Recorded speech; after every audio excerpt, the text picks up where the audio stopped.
সোণাপুৰৰ পৰা মই জুবিন গাৰ্গে কৈছো, ছিংগাপুৰত কোন সেইকেইটা তাত নাই নহয়। মই এতিয়া খাৰঘুলি কাহিলীৰ পৰা কতোৱে নাই। মই এতিয়া সোণাপুৰ, মাথো সোণাপুৰ।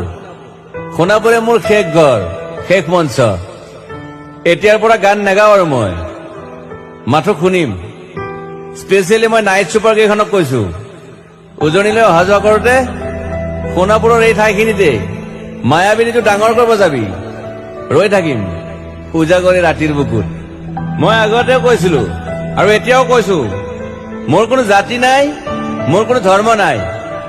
সৰু সজাত দেখুৱাই দিলো কোন হনে তাত ব্ৰাহ্মণ, কলিতা, আলী, ৰহমান, ডেকা, বড়ো, ৰাভা, পূজাৰী আৰু এইটো কি কয় নমাজ পঢ়াই যে মৌলবীও আহিছে সৰু সজালৈ। I love people, I love man. সেইবাবে মুখ্যমন্ত্ৰী হিমন্ত দাকো কৈছো, মই বিৰোধী দলকো কৈছো, লুৰি নকিল সকলোকে কৈছো, পলিটিক্স নকৰিবা বন্ধু। মই সৰু সজাই মানুহৰ অসমখন বিচাৰিছিলো। চাই থাকিম সোণাপুৰৰ পৰা। খেলি মেলি হলে কষ্ট পাম, উভতিও আহিব নোৱাৰিম। যোৰহাটৰ মানুহখিনিয়ে কষ্ট পাইছে বুলি শুনিছো। মোৰো যাবৰ মন আছিল, প্ৰিয় ঠাই, দেউতাৰ ঠাই। উপায় নাই, পলম হলে শৰীৰটোৱে কষ্ট পায়। বাকী গৰিমা আৰু দেউতাই গুৱাহাটীতে থকাটো বিচাৰিলে।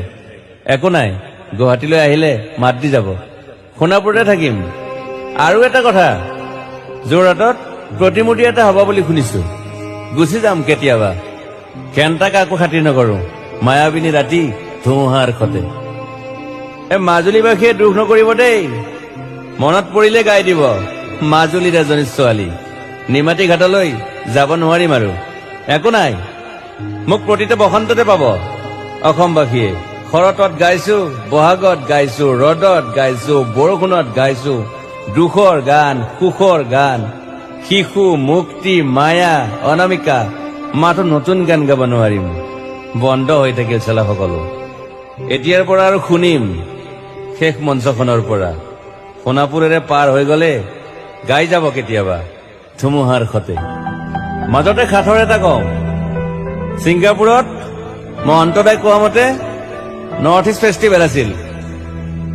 মই আগতেও কৈছো, সাগৰ মোৰ প্ৰিয়। সিদ্ধাৰ্থ, শেখৰ, মই একেলগে সাগৰ গলো। পিছত গম পালো খেন্থা মই মৰি থাকিলো বোলে।